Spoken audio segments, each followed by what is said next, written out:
Olá, gostaria de iniciar essa aula dando um abraço a todos aqueles que estão assistindo o vídeo, essa gravação da aula do dia 16 de junho de 2020, da disciplina de Fisiologia do Exercício, da FUPAC Ponte Nova.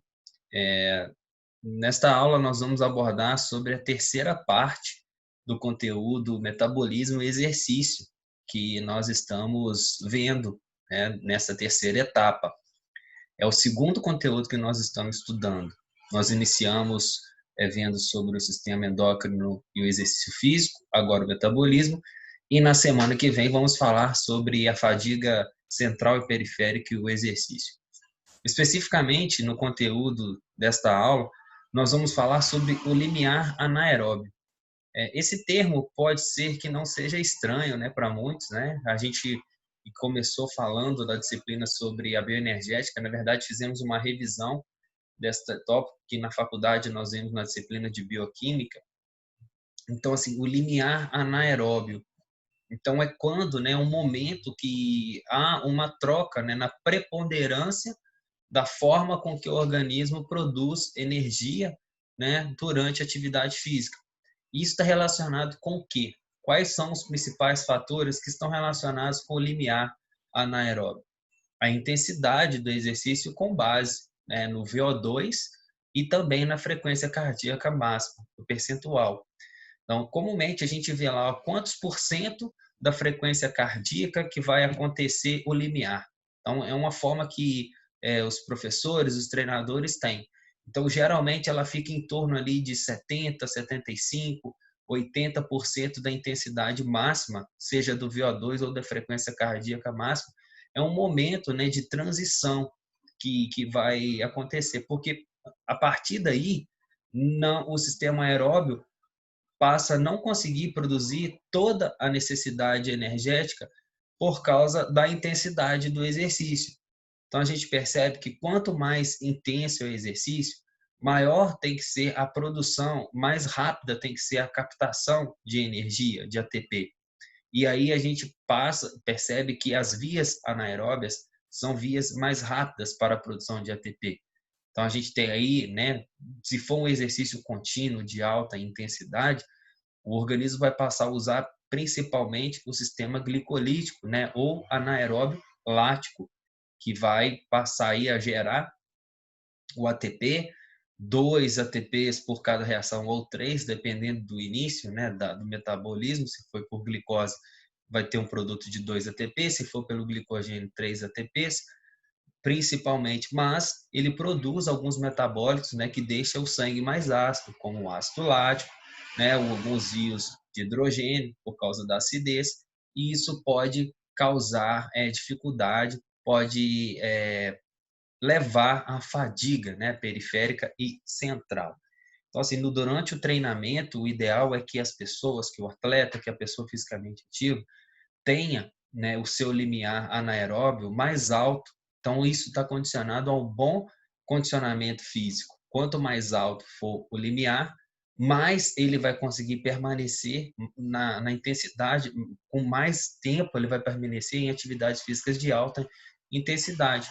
Então, nós vamos abordar sobre isso, né? O que ele é importante, quais são os fatores que estão relacionados.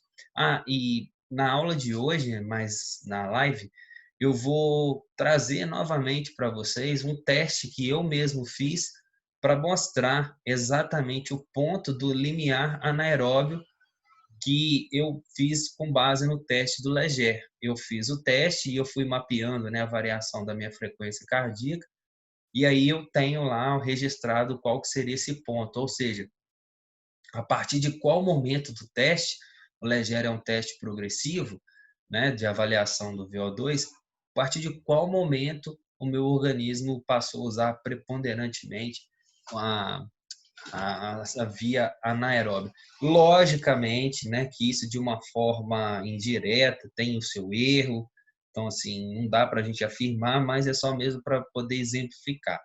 Para isso ser feito de uma forma correta, tem que ser feito um teste com avaliação direta, né?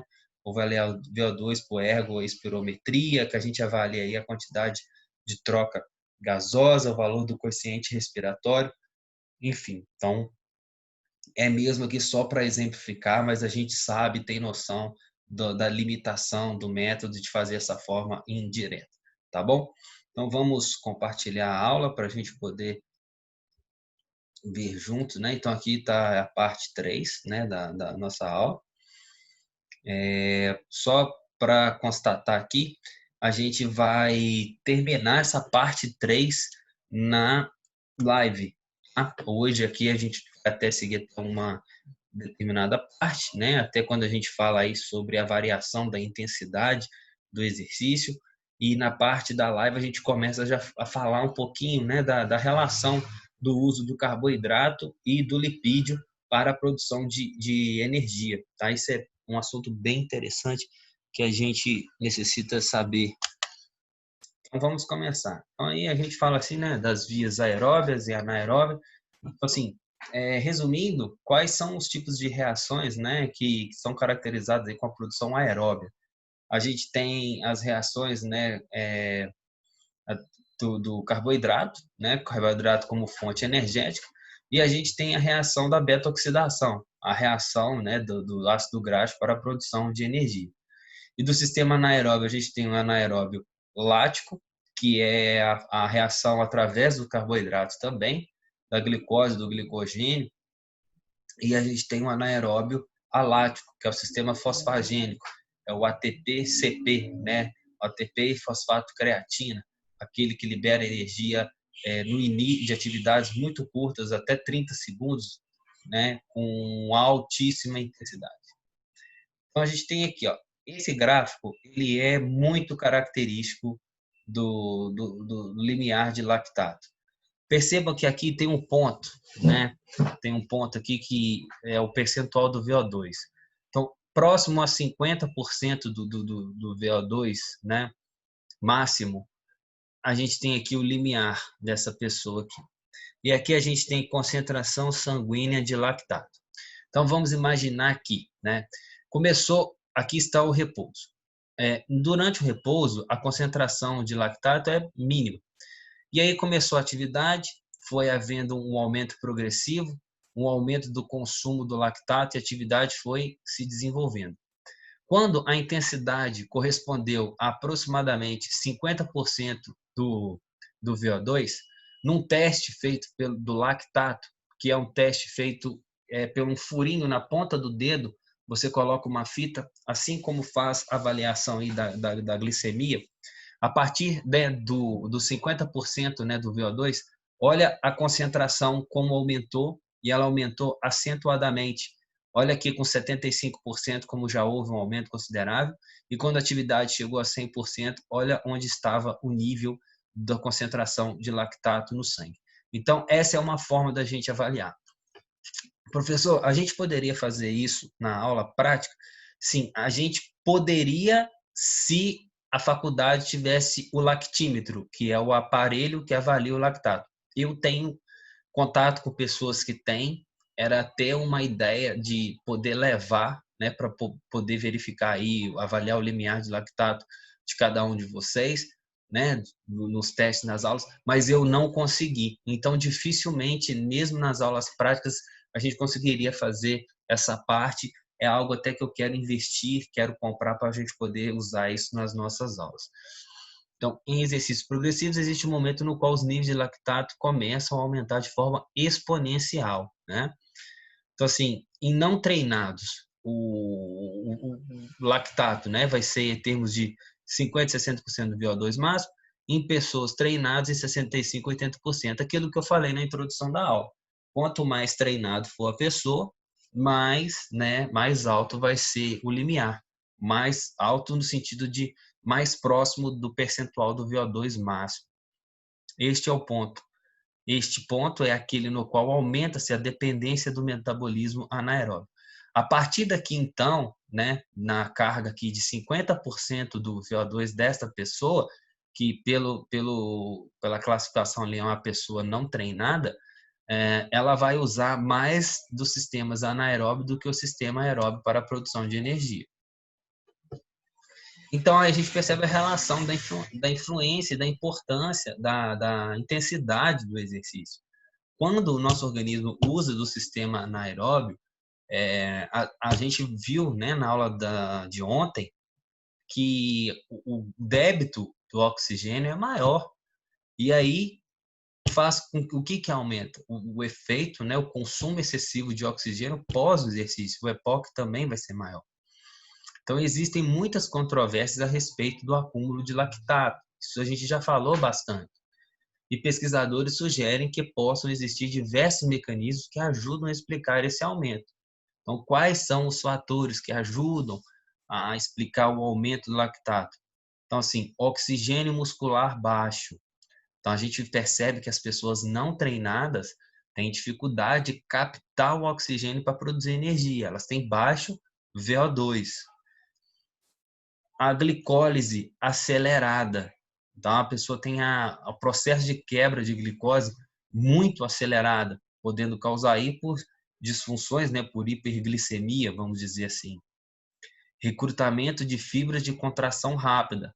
Então, as fibras de contração rápida são dos tipo 2, principalmente a 2B, né? Se elas forem mais utilizadas, tem uma aceleração do limiar. E a taxa de remoção de lactato reduzida.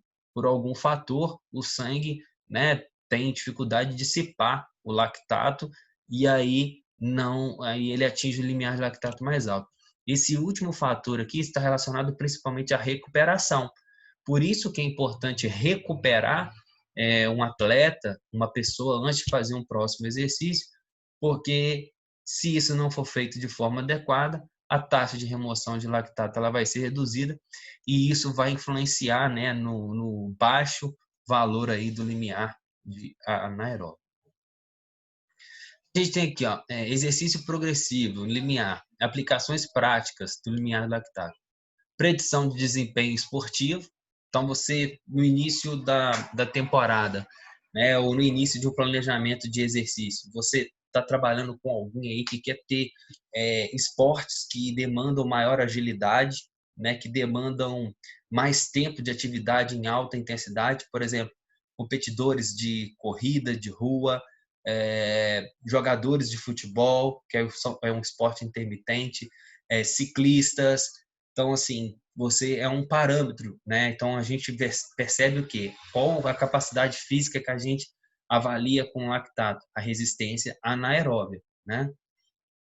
Então, a gente tem aí no planejamento o controle da carga de treino.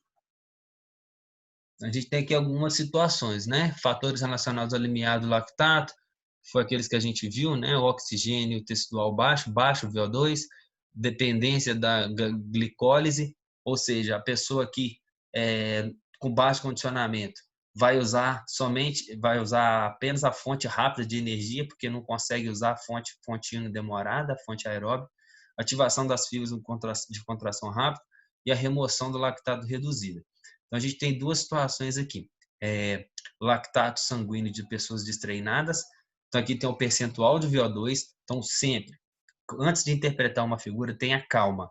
Porque muita gente já olha isso aqui, nossa, eu não estou entendendo nada. Mas tenha calma. Primeira coisa, uma figura é um gráfico. Ó, a gente tem dois eixos, o Y e o X. Então, isso quer dizer que X está relacionado com Y, tá? Y vamos dizer assim que Y depende de X, tá? Então, vamos lá. A gente tem aqui na porção amarela a variação do lactato de pessoas destreinadas e em vermelho de uma pessoa treinada, tá? E aqui no eixo X a gente tem aí o porcento do VO2, né? E aqui a gente tem a concentração do lactato. Então vamos às considerações. Com o exercício leve, né, até menos que 50% do VO2, né, vamos dizer assim, a gente tem aí que tem uma pouca variação do lactato. Mas a partir de 50% do VO2, olha o que acontece com os indivíduos destreinados. Eles já aumentam exponencialmente a concentração do lactato, né? E aí ele vai aumentando, né, até consideravelmente. E ora é outro detalhe. que é importante a gente perceber. Nesses indivíduos treinados, né, olha só o limite do lactato, né? Aqui, olha nos indivíduos treinados, o limite, né? Ele atingiu, ele suportou maiores quantidades de lactato no sangue. Continuando com os indivíduos treinados agora, a gente percebe que o limiar dele é com 75%. Tá? Olha só que interessante. 75% é o limiar. Isso mostra a diferença da resistência aqui anaeróbia. Enquanto que no primeiro exemplo, com as pessoas destreinadas, com 50% do VO2 já tem um aumento considerável do lactato, nas pessoas treinadas isso só aconteceu com 75%. Então, por exemplo, assim, numa corrida entre essas duas pessoas, esse aqui ia estar correndo muito mais rápido, ele ia suportar uma corrida muito mais rápido, com muito mais intensidade, do que esse primeiro caso, por causa, né, dessa questão do limiar anaeróbio.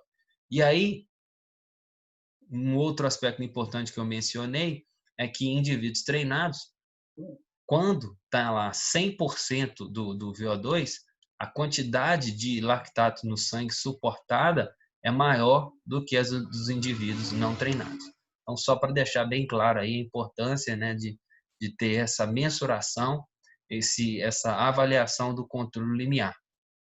Então, é o ponto, né, em que há maior concentração, liberação de ácido lático no sangue. Isso mostra que é o ponto que o organismo passa a produzir a energia preferencialmente pelas vias anaeróbias e não pelas vias aeróbias. Tá? Então, a gente tem aqui alguma consideração que é muito importante, né? Sobre a produção de lactato e dor muscular. É algo que era muito batido. A gente falava assim, no outro dia, para a pessoa destreinar, essa dor aí vai ser por causa do lactato. Hoje em dia, a gente sabe que não é mais isso. Existem outros fatores, né, que estão relacionados com a dor muscular. Então, existe relação entre a quantidade de lactato produzida e a dor muscular de início tardio, né, que é aquela dor que acontece, por exemplo, você treina hoje e vai doer só amanhã? A resposta é não, tá? O lactato produzido em esforços de alta intensidade é removido em até 60 minutos após o fim do exercício. Então, não é por causa do lactato. Essa dor tardia tem relação com as microlesões que ocorrem nas fibras do músculo esquelético, gerando eventos bioquímicos que elevam a inflamação e a edema. O pico da dor é atingido entre 24 e 48 horas após o estímulo. Então, fica aí uma consideração importante da relação entre produção de lactato e essa dor muscular de início tardia, a dor do outro dia, né? Quando a gente pratica um exercício aí com uma intensidade maior do que aquela que a gente está acostumado. Agora a gente passa a falar sobre a utilização dos substratos energéticos durante o exercício. Substratos energéticos é a fonte que vai gerar a energia. Então, quando a gente fala em exercícios aeróbios, a gente está falando de quais fontes? Carboidratos e lipídios, principalmente, não é isso? Porque eu posso gerar energia pelo metabolismo dos carboidratos, da glicose, do glicogênio, e eu posso gerar energia aeróbia pela beta-oxidação, metabolismo do ácido graxo. Então, os principais substratos para atividade física são os carboidratos e as gorduras, que são os lipídios. Mas e as proteínas, professor? Gente, a quantidade, a proporção de energia liberada pelas proteínas, de um modo geral, é irrisória. Cerca assim, no máximo, acho que nem 10% chega, né? Então, elas não têm esse papel tão importante assim, tá? É por isso que a gente nem menciona, né, como substrato, ela ajuda sim, mas, né, não é o principal, ela não entra aí nessa análise. As proteínas não contribuem de maneira significativa na produção de energia. Para termos uma estimativa de quanto se utiliza, né, de carboidratos e gorduras no exercício, a gente utiliza uma técnica não invasiva que analisa o débito de oxigênio e de carbono, né, o volume de CO2 e o volume, né, o volume de oxigênio consumido. Essa taxa, né, de troca respiratória, que aqui está em T, ela também é chamada de QR, que é quociente respiratório, ao que nós já vimos e já falamos nessa disciplina. Então, o QR, né, o coeficiente respiratório, é sinônimo da taxa de troca respiratória. Então, é a relação entre o volume de dióxido de carbono produzido e o volume de O2 consumido, tá? Então, a gorduras e o carboidratos diferem na quantidade de O2 utilizada e CO2 utilizado. Então, o que eu já posso falar para vocês? Vamos colocar aqui a tabela para ficar visível. Então, vamos analisar aqui, ó. Então, esse T aqui, como eu falei, é o EQR. A gente pode falar que essa troca taxa de troca respiratória. Então, a gente percebe que tem os valores aqui, né? Que mostra, né? Ele varia, né? De 1 a 0,70, né? De 0,70 a 1. Então, assim, vamos pensar numa reação nos números matemáticos, né? A fórmula é CO2 por O2, não é isso? O O2 consumido. Então, vamos lá. Os valores serem, né, mais baixos, eu tenho que ter maior consumo de O2 do que produção de CO2. Concorda?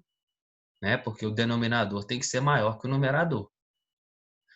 Nesse caso, indica que houve maior consumo de oxigênio pelas células.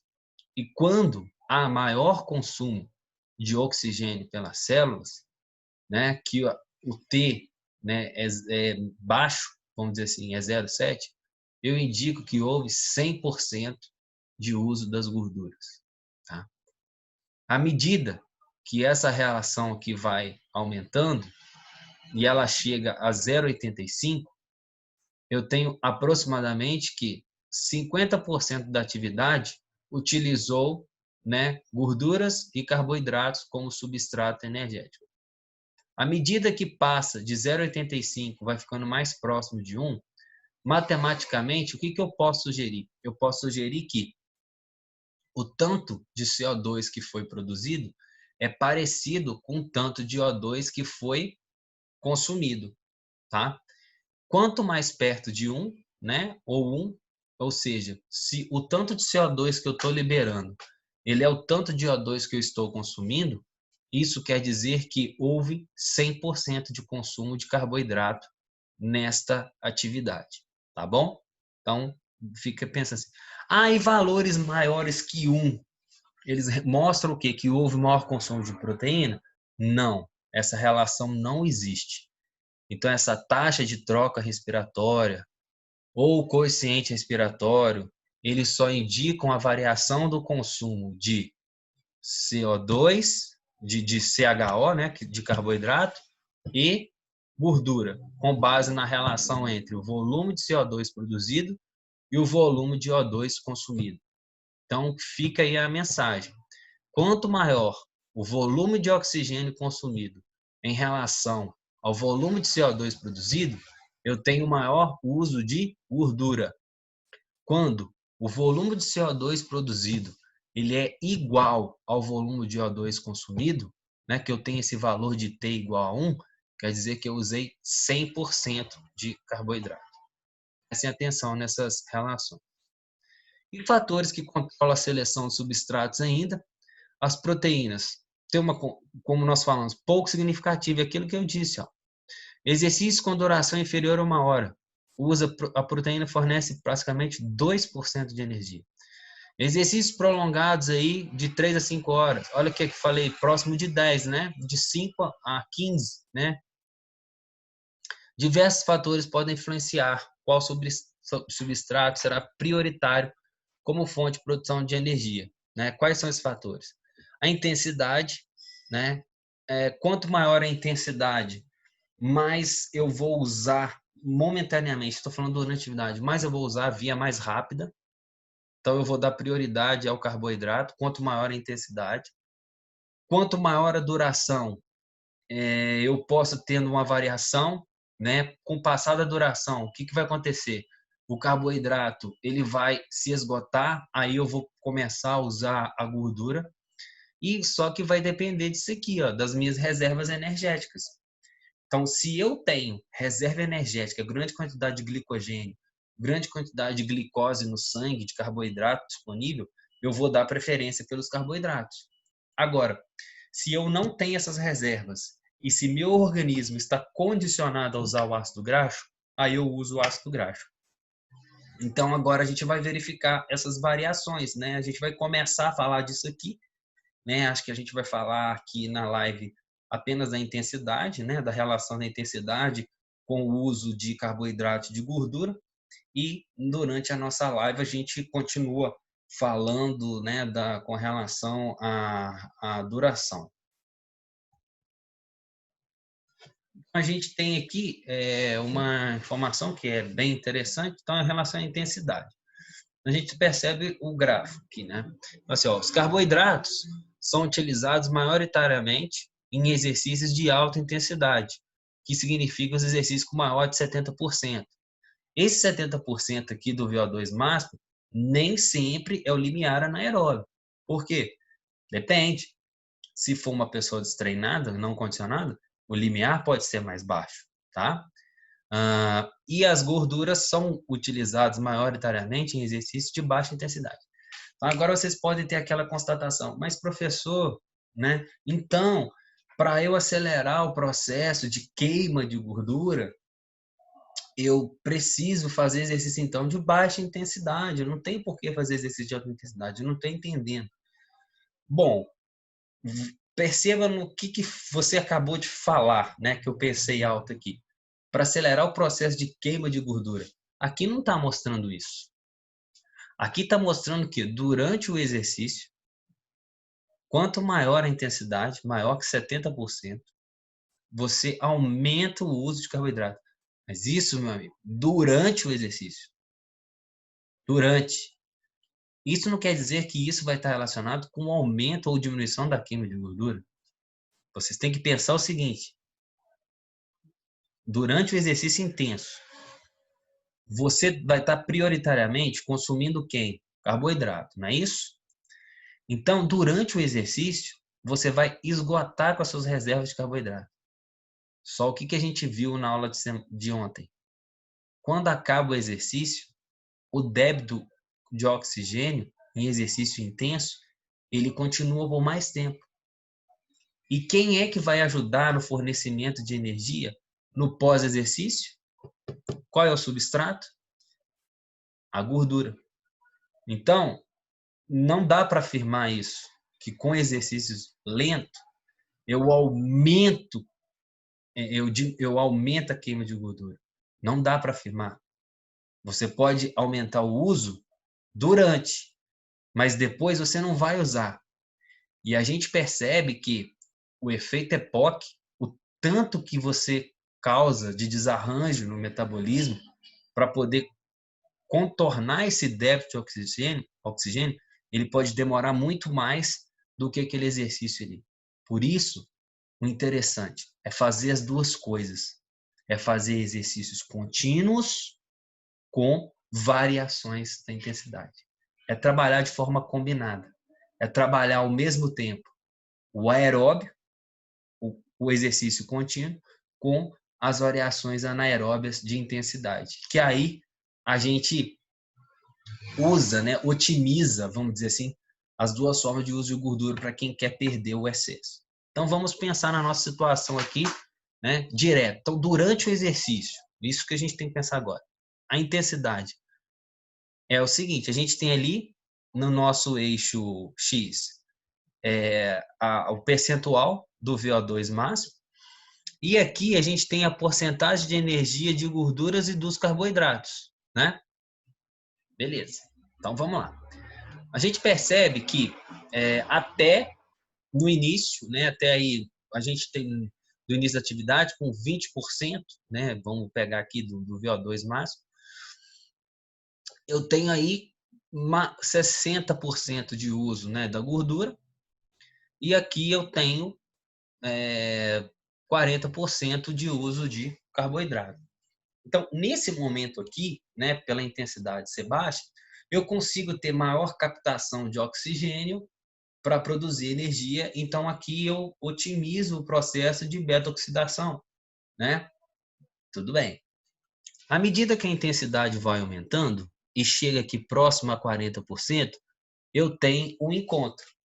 Eu tenho que 50% é disponível de gordura, 50% é de carboidrato. Aqui, naquela taxa lá de troca respiratória, eu tenho o valor de 0,85. Estão lembrados? Né? Se a gente voltar ali 2 slides atrás, né, eu tenho aqui esse valor aqui, ó, né, 50% de gordura, 50% de carboidrato.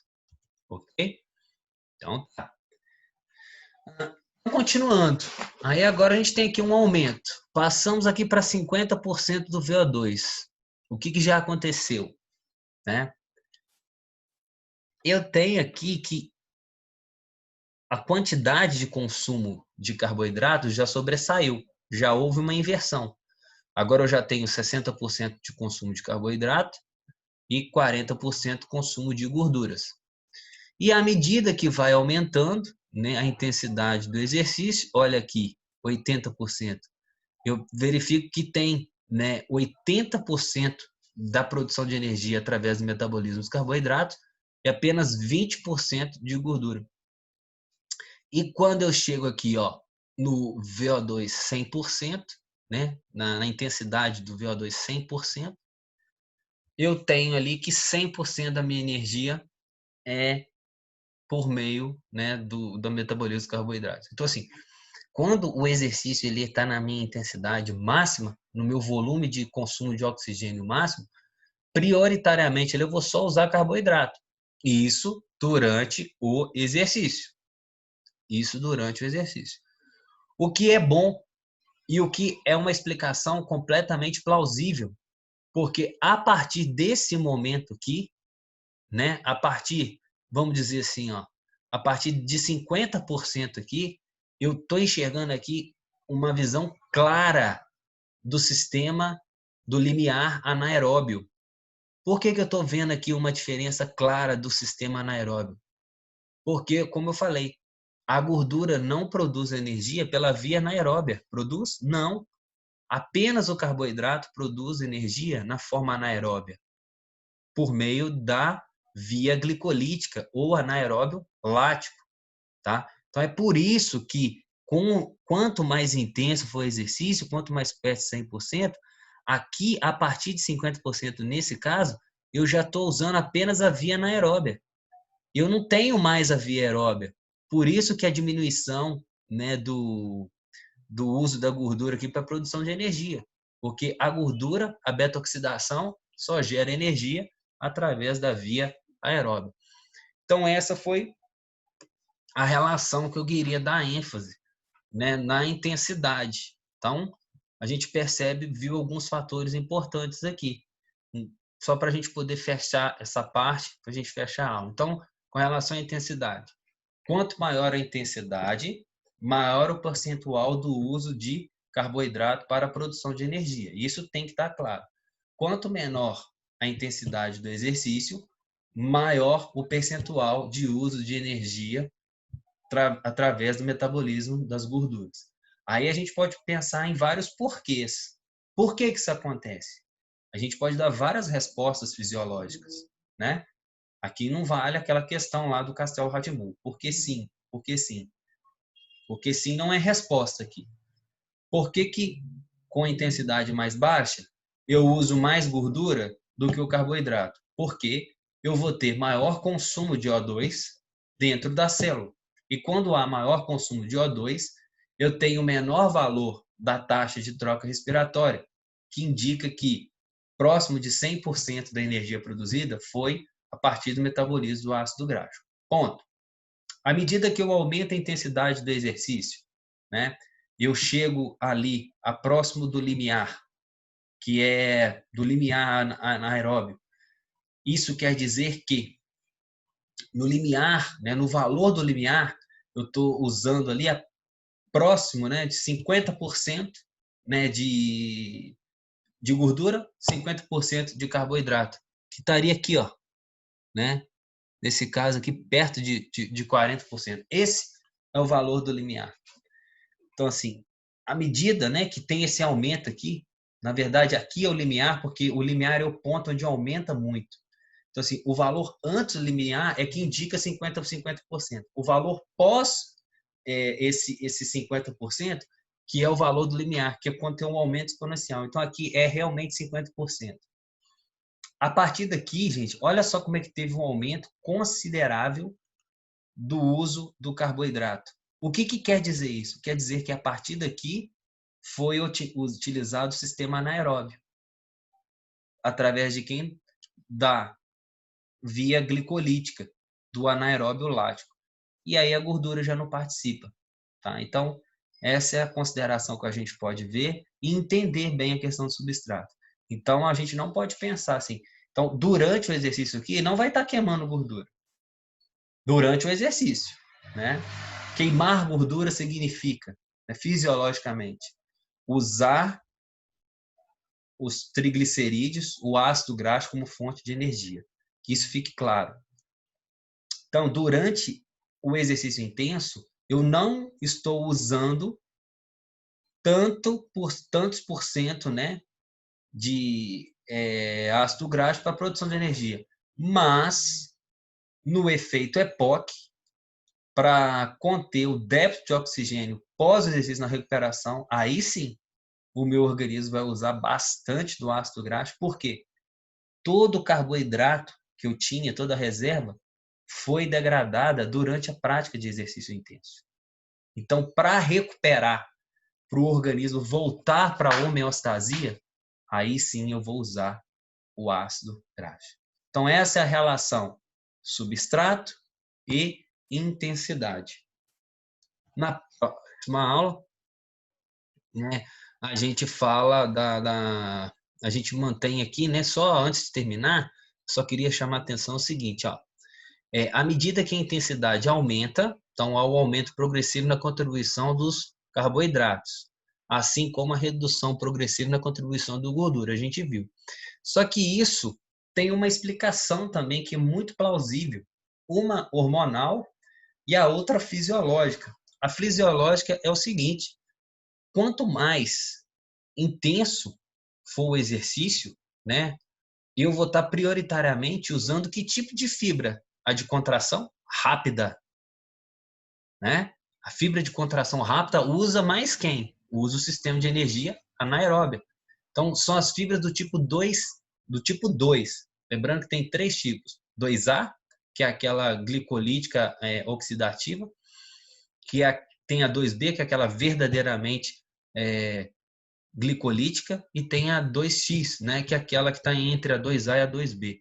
Então, quando eu uso prioritariamente a fibra 2B, eu uso principalmente aí a forma de energia anaeróbia, né, que usa o carboidrato aí como fonte de energia. E também o aumento da adrenalina. A adrenalina é um hormônio que aumenta a otimização da produção de ATP. Então, ela aumenta a produção de energia via anaeróbio. Aqui as explicações. O recrutamento das fibras rápidas. Essas fibras possuem grande quantidade de enzimas glicolíticas e poucas mitocôndrias, né? Mitocôndria é onde acontece o processo de produção de energia aeróbica, e enzimas lipolíticas também possuem poucas, e melhor mobilização do carboidrato do que gordura, porque é mais rápido. E sobre a adrenalina, né? Os exercícios intensos aumentam a produção de adrenalina, estimula.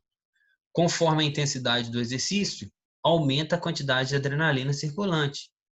Então, olha a relação: o aumento de adrenalina aumenta a glicólise, né, que é a degradação do glicogênio muscular, produção de energia anaeróbia lática, maior a produção de lactato, né? A produção aumentada de lactato faz o quê? Inibe a metabolização de gordura. Então, menor metabolização de gordura é igual carboidrato como fonte de energia. Então, qual a relação da adrenalina com o aumento da intensidade do exercício? A intensidade, ela é liberada. Quem é que libera adrenalina, hein? As glândulas suprarrenais, né? É a medula das glândulas suprarrenais. e aí ela vai acelerar o processo de energia anaeróbia lática, vai aumentar a produção de lactato. O lactato diminui a metabolização de gordura, né, e, consequentemente, com o uso dos carboidratos. Tudo bem? Então, a gente para por aqui, né? Deu para seguir com a parte interessante. Então, na live a gente continua falando aí da relação com... A gente falou da intensidade, da duração e das reservas energéticas. Forte abraço, até mais tarde.